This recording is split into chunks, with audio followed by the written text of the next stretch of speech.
দেখছেন কলকাতা টিভি আরো 12 নিয়ে আপনাদের সঙ্গে রয়েছে ভাস্বতী।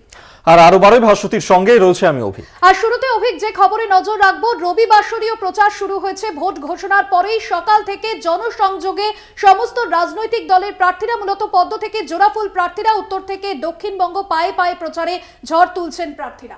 একেবারেই তাই, লোকসভা নির্বাচনের দিনক্ষণ ঘোষণা হয়ে গেছে, তারপর থেকেই আমরা দেখতে পাচ্ছি বিভিন্ন দলের প্রার্থীরা তারা কিন্তু জোর কদমে ময়দানে নেমে পড়েছেন এবং প্রচার সারছেন। গেরুয়া শিবির থেকে তৃণমূল প্রার্থী প্রত্যেকেই কিন্তু প্রচারে ব্যস্ত। রবিবার ছুটির দিন, বিভিন্ন জায়গায় প্রচারের ছবি আপনাদের সামনে আমরা তুলে ধরছি। একদিকে প্রচারে সায়নী ঘোষ, তিনি বেজায় ব্যস্ত, যিনি যাদবপুর লোকসভা কেন্দ্রে এবারের বিজেপি প্রার্থী হয়েছেন। অন্যদিকে পুজো দিয়েও প্রচার সারলেন বীরভূমের তৃণমূল প্রার্থী শতাব্দী রায়। জনসংযোগে ব্যস্ত বিজেপি প্রার্থী সুকান্ত মজুমদার এবং সুভাষ সরকার, তিনিও রীতিমতন প্রচারে ব্যস্ত। ভাঙড়ের নারায়ণপুর ও প্রাণগঞ্জে প্রচার সায়নীর, কখনো কর্মী সভা কখনো পথসভা। সায়নীর সঙ্গে ছিলেন বিধায়ক শওকত মোল্লাও। চার জায়গার ছবি আপনাদের সামনে তুলে ধরছি। একদিকে রবিবাসরীয় প্রচারে তৃণমূল প্রার্থী সায়নী ঘোষ, যাদবপুর কেন্দ্রের তৃণমূল প্রার্থী। অন্যদিকে শতাব্দী রায়, তিনি পুজো দিয়েই প্রচার কর্মসূচি শুরু করলেন একেবারে লোকসভা নির্বাচনে। অন্যদিকে জনসংযোগ সারছেন সুকান্ত মজুমদার। বাঁকুড়ায় লোকসভা কেন্দ্রের প্রার্থী সুভাষ সরকার, তিনি প্রচার সারছেন, পাশাপাশি সাধারণ মানুষজনের সঙ্গে মিশে গিয়ে কথা বলছেন।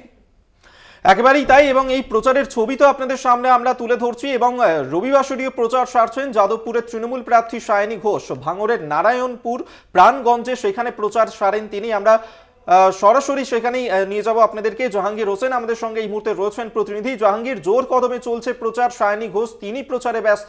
এই যে প্রচার সারছেন, কি কি বার্তা তিনি তুলে ধরছেন জনগণের কাছে? একেবারে তোমাকে জানিয়ে রেখে দিই যে 10 তারিখ যে ব্রিগেডের জনগর্জন সভা ছিল, সেখানেই কিন্তু সায়নী ঘোষের নাম হয় যাদবপুর লোকসভা কেন্দ্রের প্রার্থী হিসেবে। তারপরেই 11 তারিখ থেকে মাঠে ময়দানে প্রচারে নেমে পড়েন সায়নী ঘোষ।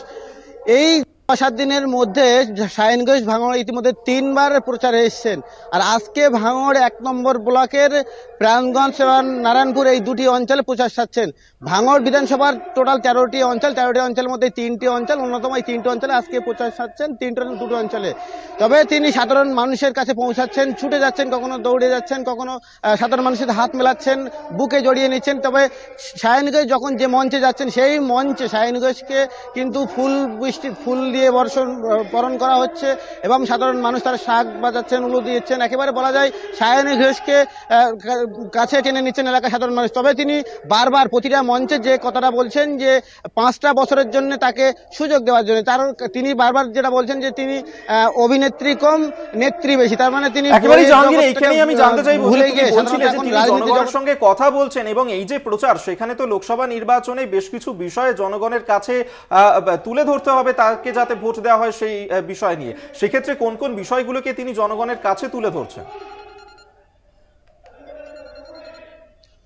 তিনি যেটা বলতে চাচ্ছেন, ভাঙড়ের স্বাস্থ্য, রাস্তাঘাট থেকে শুরু করে পানীয় জল, এই সমস্ত দিকগুলো, বা যে সিএ বিল যেটা নিয়ে ইতিমধ্যে রাজ্য রাজনীতি তোলপাড়, সেটা নিয়েও কিন্তু তিনি প্রতিবাদ জানাচ্ছেন এবং সাধারণ মানুষের পাশে দাঁড়ানোর কথা বারবার বলছেন। এই এলাকার মানুষ এখনো পর্যন্ত কিছুটা পিছিয়ে থাকলেও কিন্তু তিনি জানাচ্ছেন যে আগামী যে 5 বছর তাকে যদি সুযোগ দেওয়া হয়, তিনি এই এলাকার সাধারণ মানুষের কথা তিনি পার্লামেন্টে তুলে ধরবেন। বা আবাস যোজনা থেকে শুরু করে 100 দিনের কাজ যেটা বন্ধ আছে, সেই টাকাগুলোও কিন্তু সেই প্রকল্পগুলো চালুর জন্য তিনি সাধারণ মানুষের সাথে পার্লামেন্টে তুলে ধরবে বলে জানাচ্ছেন সায়নী ঘোষ। তবে এই প্রচারে সায়নী ঘোষের সঙ্গে দিচ্ছেন ক্যানিংপুরের বিধায়ক শওকত মোল্লা এবং জেলা পরিষদ সদস্য বারুল ইসলাম থেকে শুরু করে স্থানীয় তৃণমূল, প্রতিটা অঞ্চলে তৃণমূল নেতৃত্ব, তারা কিন্তু প্রতিটা মিছিল মিটিংয়ে হাঁটছেন। এবং একেবারে বলা যায় যে রবিবাসরের যে প্রচার, সেই প্রচার একেবারে হাই ভোল্টেজ একেবারে, কারণ প্রতিটা অঞ্চল ভিত্তিক যে প্রচার হচ্ছে, সেখানে প্রচুর পরিমাণ কর্মী সমর্থকরা তারা সায়নী ঘোষের বক্তব্য শোনার জন্য অপেক্ষা করছে, আসছে বিভিন্ন গ্রাম থেকে। একেবারেই তাই, অবশ্যই। আপাতত ধন্যবাদ তোমাকে, জাহাঙ্গীর হোসেন এতক্ষণ সরাসরি আমাদের সঙ্গে ছিলেন প্রতিনিধি। এবং সায়নী ঘোষ, যিনি যাদবপুর লোকসভা কেন্দ্রের তৃণমূলের প্রার্থী, তিনি রবিবাসরীয় সকালবেলায় তাঁরা প্রচার সারছেন, বিভিন্ন বিষয়কে জনগণের সামনে তুলে ধরছেন।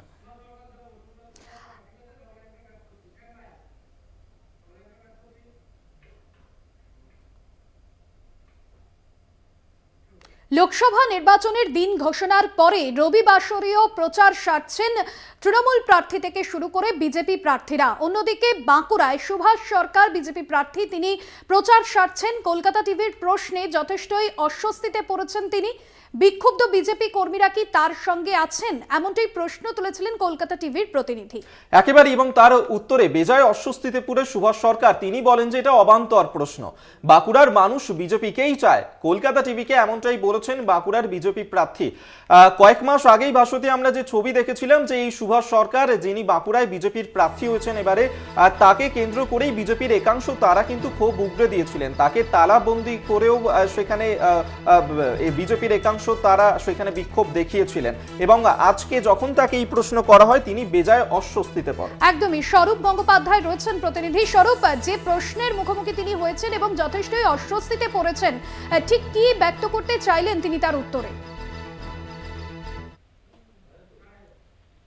যে অস্বস্তিতে পড়লেন সুভাষ সরকার, তার কথাবার্তাতেই এটা পরিষ্কার। তার কারণ হচ্ছে আজকে যখন তিনি রবিবাসরীয় প্রচার করেছিলেন বাঁকুড়ার ধলডাঙ্গার মোড়ে সবজি বাজারের মধ্যে, সেই সবজি বাজারের প্রচার ছাড়ার পর কলকাতা টিভি তাকে প্রশ্ন করেছিল যে যেভাবে বিক্ষুব্ধ অংশ, সেই বিক্ষুব্ধ অংশ কি আপনার সাথে রয়েছে?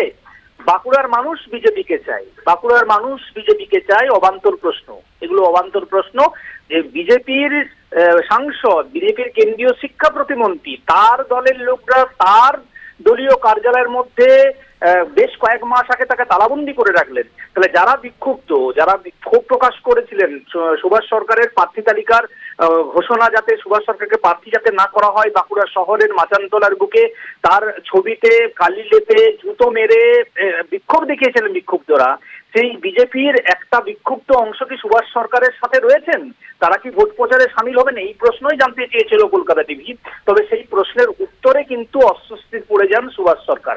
তার বক্তব্য, বাঁকুড়ার মানুষ বিজেপিকে চান, অবান্তর প্রশ্ন। তবে এর আগেও যেটা দেখা গিয়েছিল যে বাঁকুড়া লোকসভা কেন্দ্রের কিছুদিন আগে একটা অডিও ক্লিপ ভাইরাল হয়েছিল, যে অডিও ক্লিপে ভাইরাল ক্লিপের মধ্যে যদিও সেই সত্যতা বিচার করা হয়নি, কলকাতা টিভির তরফ থেকে বিচার করা হয়নি, যে নীলাদ্রি শেখর দানা তিনি ক্ষোভ উগরে দিচ্ছেন সাংসদের বিরুদ্ধে, যে তিনি একজন তোলাবাজ।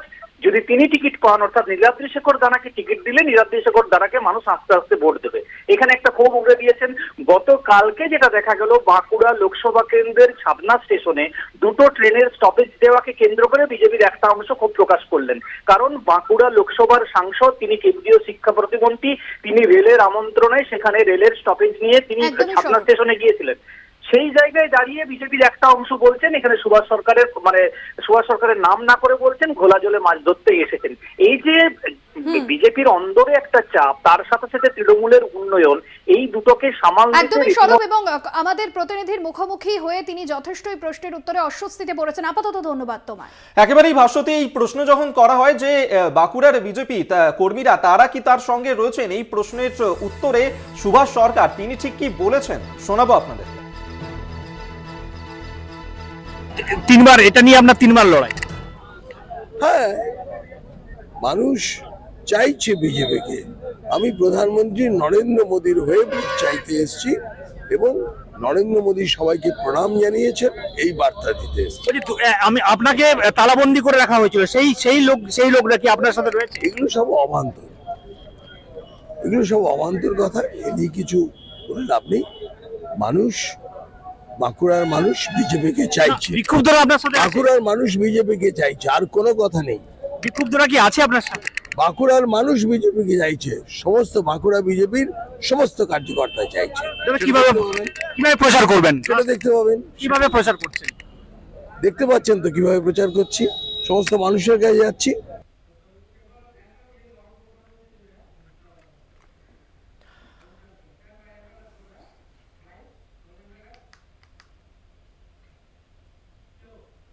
রবিবাসরীয় প্রচার স্বার্থে দেখা গেল অরূপ চক্রবর্তীকেও। বাঁকুড়া লোকসভা কেন্দ্রে তৃণমূলের প্রার্থী এবারে অরূপ চক্রবর্তী। সকাল থেকেই বেজায় ব্যস্ত প্রচারে বিভিন্ন জায়গায় ঘুরে জনগণের সঙ্গে জনসংযোগ কর্মসূচি সারলেন। একদমই তাই। এবং পাশাপাশি বাঁকুড়া লোকসভা কেন্দ্রের তৃণমূল প্রার্থী তিনি চায়ের দোকানে জনসংযোগ কর্মসূচি সারলেন এবং সাধারণ মানুষজনের সঙ্গে মিশে গিয়ে তাদের সঙ্গে আড্ডা দিলেন এবং তাদের মনের কথা শুনলেন, যেমনটা জানাচ্ছিল অরূপ চক্রবর্তী। আজ সকাল থেকেই বিভিন্ন জেলায় প্রার্থীরা প্রচার কর্মসূচি করছেন বিভিন্ন লোকসভা কেন্দ্রে। গতকালই নির্বাচনের নির্ঘণ্ট প্রকাশ করে দিয়েছে নির্বাচন কমিশন, আর তারপরে রবিবাসরীয় দিনে প্রচারে ঝড় তুলেছেন প্রার্থীরা। চায়ের দোকানে আড্ডায় জনসংযোগ সারলেন অরূপ চক্রবর্তী।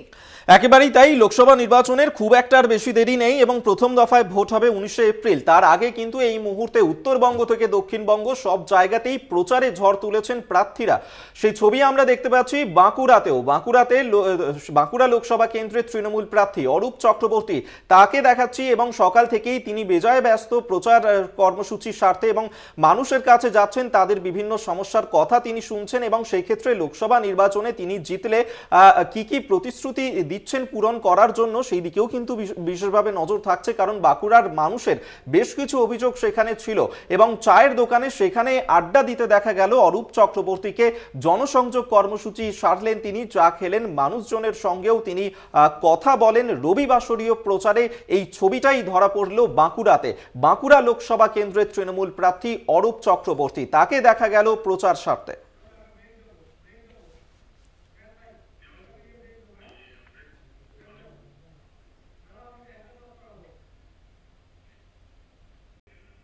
ফিরে এলাম বিরতির পর, আর এবার যে খবরে নজর রাখবো, বীরভূম লোকসভা কেন্দ্রে চতুর্থবারের জন্য তৃণমূল প্রার্থী শতাব্দী রায়। জয় নিয়ে 200% আত্মবিশ্বাসী শতাব্দী রায়। অনুব্রত মণ্ডল ভালো সংগঠক, বীরভূমের কোর কমিটির ওপর আস্থা আছে। বিজেপির 400 পার স্লোগান ছন্দেই ভালো। পশ্চিমবঙ্গে তৃণমূলের আসন সংখ্যা আরো বাড়বে, এমনটাই বলেছেন আজকে শতাব্দী রায়। কি বললেন তিনি আপনাদেরকে অবশ্যই শোনাবো। বীরভূমের তৃণমূল লোকসভা কেন্দ্রের প্রার্থী শতাব্দী রায়। লোকসভা নির্বাচন ঘোষণা হয়ে গেছে। ইতিমধ্যেই তারাপীঠ মন্দিরে মা তারাকে পুজো দিয়ে তার নিজ নির্বাচনী কেন্দ্র বীরভূম লোকসভা কেন্দ্র, সেখানে তিনি প্রচার শুরু করে দিয়েছেন। শতাব্দী রায় তৃণমূল প্রার্থী আমাদের সঙ্গে রয়েছেন। দিদি, আপনার তো একদম পরিচিত মাঠ, 20 বছর হয়ে গেল, মানে মাঠ এবং সবটাই জানা। নির্বাচন কি এবারে অন্যান্য 5টা নির্বাচন থেকে? একদমই না, কোনো কারণই নেই কঠিন হওয়া। কারণ মমতা ব্যানার্জি এত কিছু দিয়েছে মানুষকে, এত কিছু করেছে পশ্চিমবঙ্গের জন্যে, সুতরাং নির্বাচন কঠিন হওয়ার কোনো কারণই নেই। মানুষ মমতা ব্যানার্জির প্রতি ভরসা এখনও রাখে, আজও অবধি রাখে। নির্বাচন কোনো কঠিন নেই। নির্বাচন ঘোষণা হওয়ার আগে বঙ্গে প্রধানমন্ত্রী এসছেন, বিভিন্ন জায়গায় প্রচার করছেন। সন্দেশখালি একটা বড় ইস্যু। আপনার দলের একাধিক বিধায়ক মন্ত্রী দুর্নীতি দেয় জেলে, এগুলো কি কোনো প্রভাব পড়বে? ভালো কাজগুলো মানুষ মনে রাখবে, ভালো কাজগুলো মানুষ দেখবে, সুতরাং সেটা আমার মনে হয় যে ভালো কাজের প্রভাবটা বেশি পড়বে। আপনি কতটা আত্মবিশ্বাসী? 200%। আপনার নেত্রী মানে তৃণমূল সুপ্রিমো মমতা বন্দ্যোপাধ্যায় বলেন যে কেষ্ট খুব ভালো সংগঠক, সে থাকলে আমাদেরকে ভাবতে হয় না। আজকে তিনি অনুপস্থিত, আপনাকে ভাবাচ্ছে? অর্থাৎ কোর কমিটির প্রতি কি আপনার আস্থা, ভরসা বা বিশ্বাস রয়েছে? একদমই আছে, নিশ্চয়ই ভালো সংগঠক। সে দল চালিয়েছে, দলের সংগঠন দেখেছে, কিন্তু কোর কমিটিও সবাই তার সঙ্গে কাজ করেছে, তার সঙ্গে চলেছে। তারা জানে ইলেকশন করতে, জানে তারা রাজনীতি, জানে তারা বীরভূম জানে, সুতরাং কোর কমিটির উপর পুরো আস্থাই আছে। কিন্তু এবারেও তো দেখতে পাচ্ছি যে একটা মোদি ঝড় রয়েছে গোটা দেশ জুড়ে। বিজেপি সারা ভারতবর্ষে কতগুলো সিট পেতে পারে? যা পেয়েছিল তার থেকে কম পাবে। ওদের অনেক দলকে দরকার হবে। ওই ইসবার 400 পার 300 পার এগুলো কবিতা মেলানোর জন্য ভাল লাগে, শুনতে ভাল লাগে, কিন্তু গতবারও সেটা পার করতে পারেনি। এবারেও অন্য দলকে সমর্থন নেবে মোদিজি। পশ্চিমবঙ্গে তৃণমূলই থাকবে। কতগুলো? আমি জ্যোতিষী নই, আমি পর্যবেক্ষক নই। কোথায় কি সিট হবে ওই গণনা করার জায়গাতে আমি নেই, কিন্তু মানে আগের থেকে আমাদের সিট বাড়বে এবং বিজেপির যে কটা সিট ছিল তাদের কোনোই কাজ বা কিছুরই ইতিহাস আপনারা বলতে পারবেন না গত 5 বছরে। সেই অর্থে আমরা বলছি যে আমাদের কাজ বেশি। রাজনৈতিক মহল মনে করছেন বীরভূমের যে শতাব্দী রায়ের সিটটা নাকি খুব চাপ, আপনার কথা চাপ মনে হচ্ছে? এই প্রশ্নগুলোই প্রথম শুনছি আপনার কাছে, এই কথাগুলো আমার কাছে আসেনি, এখনো আমার কাছে কানে আসেনি। 2009 থেকে 2014 বেড়েছিল, 2014 থেকে 2019 বেড়েছিল, সেই হিসেবে এবারও বাড়বে। একেবারেই আমরা কথা বলছিলাম বীরভূম লোকসভা কেন্দ্রের তৃণমূল প্রার্থী শতাব্দী রায়ের সঙ্গে, এবং তিনি পরিষ্কার করে দিলেন 19 লোকসভা থেকে 24 যে লোকসভার মার্জিন আরও বেড়ে তিনি কিন্তু একেবারেই সফল একজন তিনি হবেন, এমনটা তিনি কিন্তু দাবি করছেন। বীরভূম থেকে ক্যামেরায় অলি মোহাম্মদের সাথে মনা বীরবংশী, কলকাতা টিভি।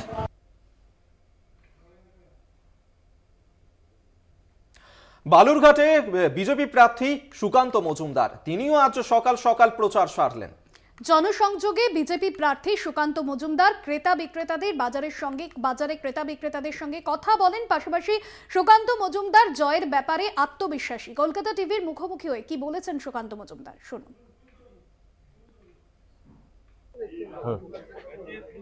গতকাল নির্বাচন কমিশন ঘোষণা করেছে ভোটের দিন তারিখ। সেকেন্ড দফায় বালুরঘাট লোকসভা কেন্দ্রে ভোট গ্রহণ প্রক্রিয়া শুরু হবে। তারপরে আজকে কিন্তু ভোট প্রচারে নেমে পড়েছেন বালুরঘাট লোকসভা কেন্দ্রের প্রার্থী সুকান্ত মজুমদার।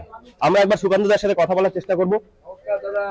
সুকান্ত দা, সকাল সকাল ভোটে প্রচারে নেমে পড়েছেন, প্রচার করছেন। আজকে রবিবারের বাজার, সেজন্য এই বাজার খুব জমজমাট থাকে। তো আজকে সেই সুযোগে মানুষের কাছে যাওয়া, পদ্ম ফুলে আশীর্বাদ চাই আপনার, এবং সেই মানুষের কাছে যাওয়া, মানুষকে বলা, এবং আমরা যে কাজ করেছি সেই কাজের হিসেব দেয়া মানুষকে, যে কি কি কাজ করেছি। আপনারা জানেন গতকালও আমাদের জেলার জন্য সুখবর হয়েছে, দিল্লির ট্রেন স্যাংশন হয়ে গেছে। আগামী দিনে দিল্লির ট্রেন চলবে এখান থেকে। নেক্সট টার্গেট আমাদের সাউথ ইন্ডিয়া ট্রেন চালানো। কতটা সমর্থন পাচ্ছেন মানুষের সমর্থন আছে, মানুষের আশীর্বাদ আছে।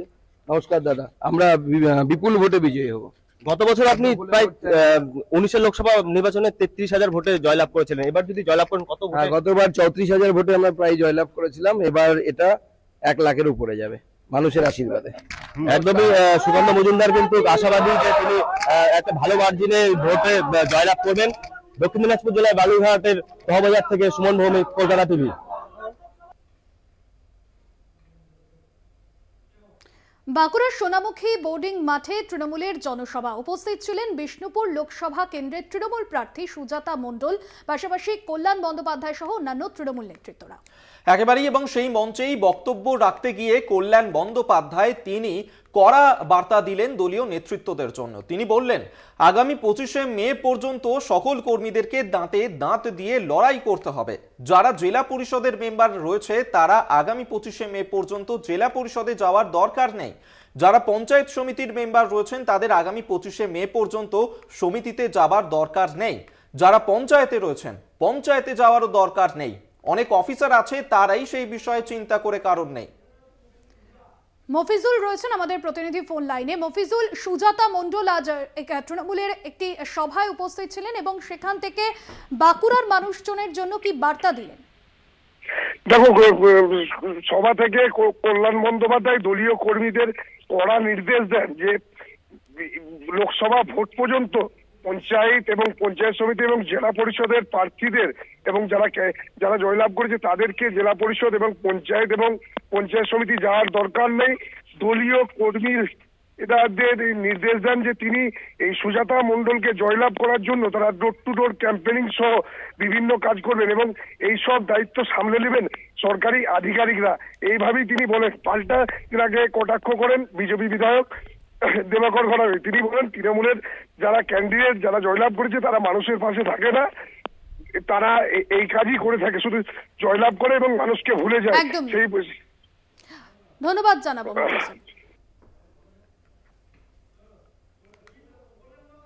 কল্যাণ বন্দ্যোপাধ্যায় আজ ওই তৃণমূলের প্রচার কর্মসূচি থেকে ঠিক কি বলেছেন শোনাবো। পর্যন্ত দাঁতে দাঁত দিয়ে যে যার জায়গায় একদম লড়াই করতে হবে, কোন ফাঁক ফোকর নেই। যারা জেলা পরিষদের মেম্বার আছেন তারা আগামী 25শে মে পর্যন্ত জেলা পরিষদে যাওয়ার দরকার নেই। যারা পঞ্চায়েত সমিতির মেম্বার আছেন তাদের আগামী 25শে মে পর্যন্ত পঞ্চায়েত সমিতিতে যাওয়ার দরকার নেই। যারা পঞ্চায়েতে আছেন পঞ্চায়েত সমিতি যাওয়ার দরকার নেই, অফিসাররা আছে, কাজ সামলে নেবে, চিন্তা করার কারণ নেই। আপনি মাঠে থাকুন, মাঠে থাকুন, মাঠে থাকুন, একটাই টার্গেট।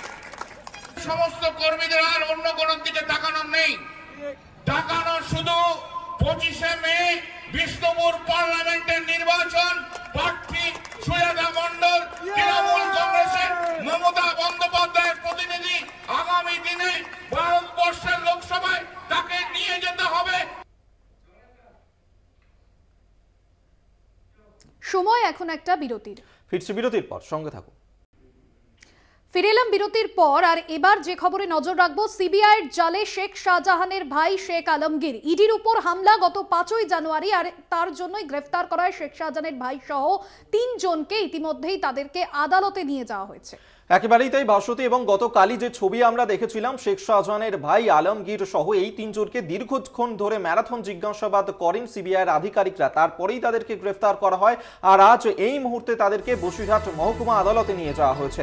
সরাসরি সেখানেই নিয়ে যাবো আপনাদেরকে, আমাদের সঙ্গে রয়েছেন প্রতিনিধি, সেই ছবিও আপনাদেরকে দেখাবো। তবে জানিয়ে রাখবো, গত 5ই জানুয়ারির যে ঘটনা, এবং সেখানেই ইডির আধিকারিকদের আক্রান্ত হতে হয়েছিল, এবং সেই দিন ঘটনাস্থলে ছিল শেখ শাহজাহানের ভাই আলমগীর, এমনটাই কিন্তু মনে করছেন সিবিআইয়ের আধিকারিকরা। আমরা এই নিয়ে কথা বলবো। আমাদের সঙ্গে এই মুহূর্তে রয়েছেন প্রতিনিধি সঞ্জিত চক্রবর্তী। সঞ্জিত, বসিরহাট মহকুমা আদালতে তাদেরকে নিয়ে যাওয়া হয়েছে, কি আপডেট এই মুহূর্তে? দেখো, ইতিমধ্যে শেখ আলমগীর এবং মাফিজুল মোল্লা, সিরাজুল মোল্লাকে কোর্ট লকআপে রাখা হয়েছে। একটু পরেই কিন্তু এসিজিএম এর কাছে নিয়ে যাওয়া হবে। ইতিমধ্যে জানো, 5ই জানুয়ারি ইডি আধিকারিকরা যখন তল্লাশি করতে যায় সন্দেশখালীর আপনজিপাড়ায় শেখ শাহজাহানের বাড়িতে, সেখানে আক্রান্ত হয়, মারধর হয়, ইতিমধ্যে তার মামলা হয়। ইতিমধ্যে এই তদন্তভার সিবিআই আধিকারিকরা নিয়েছে। সেই তদন্তের পরিপ্রেক্ষিতে এর আগে তুমি জানো শেখ শাহজাহানকে গ্রেপ্তার করা হয়েছিল। বারবার যে শেখ আলমগীরের কথা বলা হচ্ছিল, অর্থাৎ গত 55 দিন পরে যখন শেখ শাহজাহান গ্রেপ্তার হলো, তারপরে এই 55 দিন কোথায় ছিল এই শেখ আলমগীর নাই পুরো বিষয়টা জানে, এমনটাই তদন্তকারীরা মনে করছে। পাশাপাশি শেখ শাহজাহানের যে মোবাইল ফোন, সেই মোবাইল ফোনের আইপিডিআর ইতিমধ্যে তদন্তকারীরা হাতে পেয়েছে। এই 55 দিন কোথায় কোথায় কথা বলেছে, কাদের সঙ্গে কথা বলেছে, এবং এই শেখ শাহজাহানকে কিন্তু পালাতে সাহায্য করেছিল শেখ আলমগীর। এমনকি বিভিন্ন সময় তাদের সঙ্গে কথা বলার চেষ্টা করেছে বিভিন্নভাবে।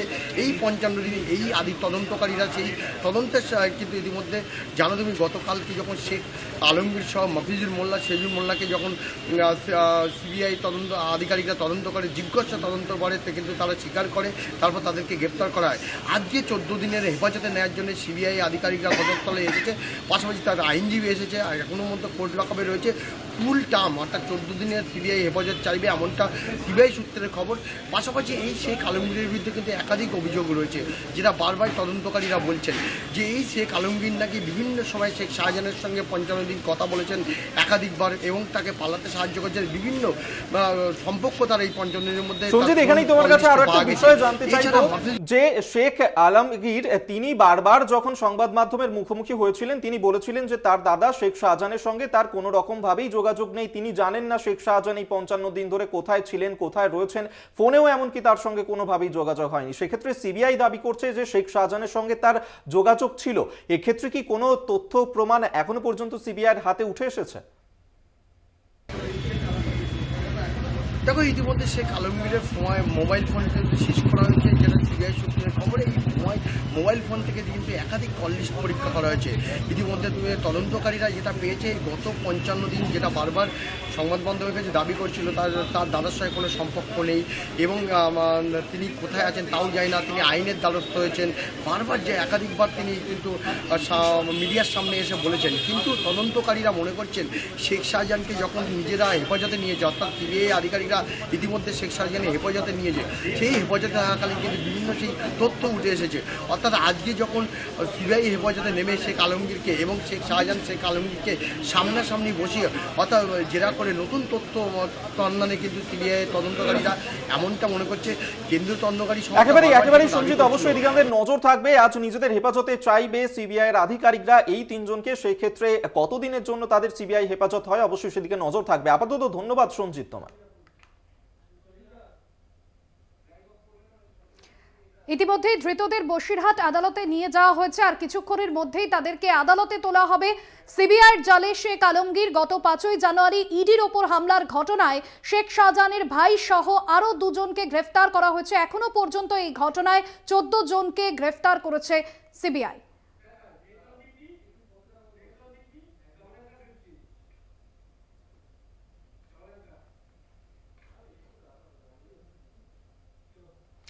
ফের উত্তপ্ত সন্দেশখালী। তৃণমূল নেতাদের গ্রেফতারির দাবিতে টায়ারে আগুন জ্বালিয়ে বিক্ষোভ দেখালেন তারা।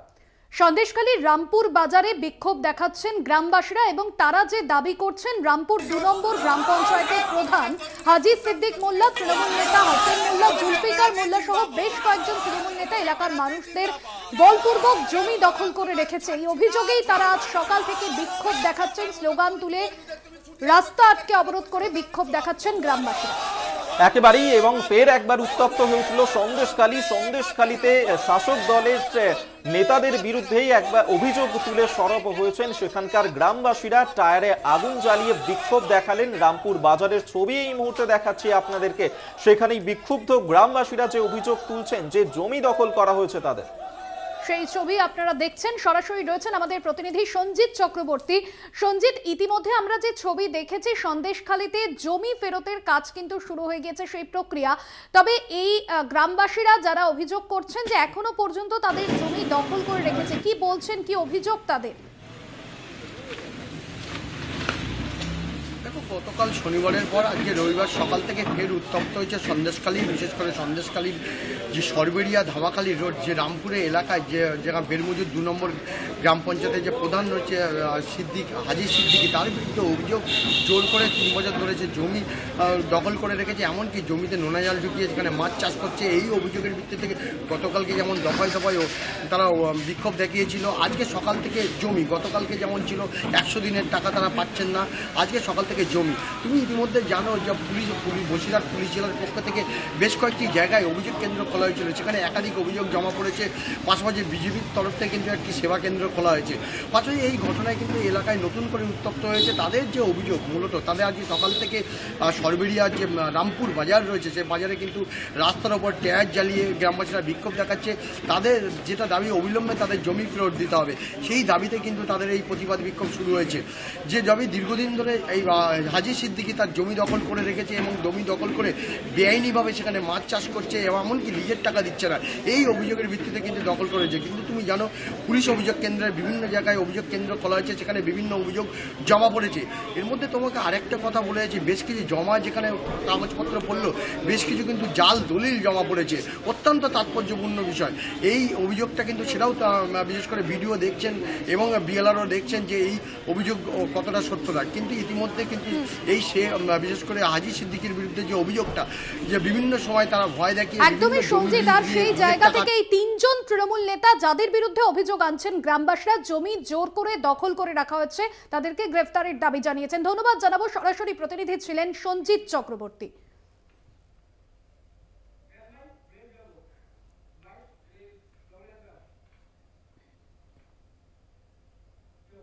আরো 12 সময় এখন একটা বিরতির। ফিরছে আবারও বিরতির পর, সঙ্গে থাকুন। ফিরে এলাম বিরতির পর, আর এবার যে খবরে নজর রাখবো, অর্জুন সিংকে কটাক্ষ পার্থ ভৌমিকের। আমার বন্ধু প্রার্থী হলে বিজেপি করার লোক থাকবে না। জগদ্দলে গিয়ে এমনই কটাক্ষ করলেন পার্থ ভৌমিক। পার্থ ভৌমিকের আজ 40 জন বিজেপি কর্মী তৃণমূলে যোগ দেন এবং কিছুদিন আগেই আমরা দেখেছি যে অর্জুন সিং তিনি যোগদান করছেন বিজেপিতে। যদিও অর্জুন সিং যোগ করার পর তৃণমূলে কোনো রকম এফেক্ট পড়বে না, কোনো রকম ভাবেই পার্থ ভৌমিক তিনি লোকসভায় নিজে জিতবেন এমনটাই কিন্তু আশাবাদী। তারপর এবার অর্জুন সিংকে কটাক্ষ করলেন পার্থ ভৌমিক। অর্জুন সিংকে কটাক্ষ করেছেন পার্থ ভৌমিক, যেখানে তিনি মন্তব্য করেছেন, আমার বন্ধু প্রার্থী হলে বিজেপি করার লোক থাকবে না। জগদ্দলে গিয়ে কটাক্ষ করেছেন পার্থ ভৌমিক। একেবারেই তাই, এবং আজ 40 জন বিজেপি কর্মী তৃণমূলে যোগ দেন। আপনাদেরকে আরেকবার জানিয়ে রাখবো, অর্জুন সিং তিনি এই মুহূর্তে বিজেপিতে যোগদান করেছেন এবং তারপরেই কিন্তু শাসক দল একের পর এক কটাক্ষ করতে শুরু করছে। এবার পার্থ ভৌমিক তিনি কটাক্ষ করলেন অর্জুন সিংকে। আমরা এই নিয়েই কথা বলবো। শুভজিৎ সিং আমাদের সঙ্গে রয়েছেন, প্রতিনিধি শুভজিৎ। দেখো প্রথমে তোমাকে বলে রাখি, আজকে বিজেপি থেকে 40 জন বিজেপি কর্মী তারা তৃণমূল কংগ্রেসে যোগদান দিয়েছেন।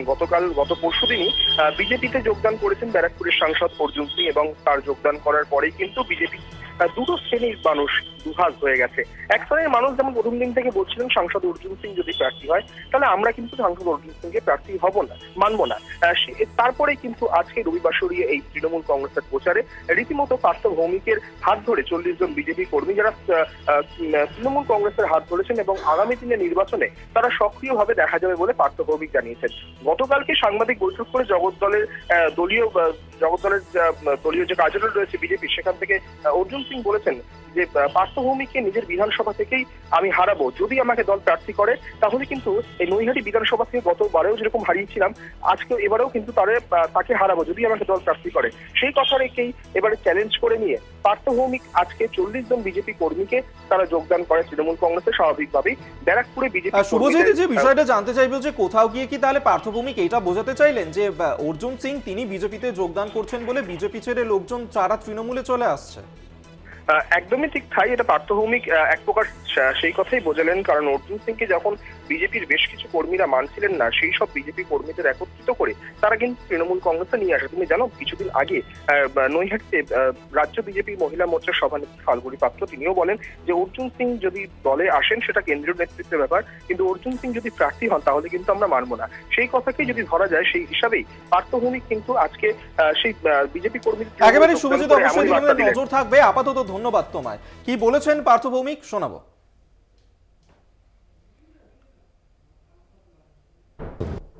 দাদা এখানে এসে আপনি নিজে মানুষের উচ্ছ্বাস দেখছেন, মানুষ আর 2019 ব্যারাকপুরের বুকে ফেরাতে চাইছে না। বলছি বিজেপি থেকে সব কেউ আর চাইছে না। এবার দেখুন না, আমি চাই যদি আমার বন্ধু বিজেপির ক্যান্ডিডেট হয়, বিজেপি করার লোক আর সে থাকবে না ব্যারাকপুরে, সব চলে আসবে।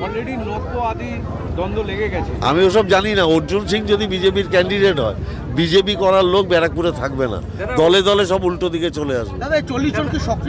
সক্রিয় ভূমিকা পালন করতো দাসপাড়ায়। আমি দাসপাড়ায় হাঁটতাম।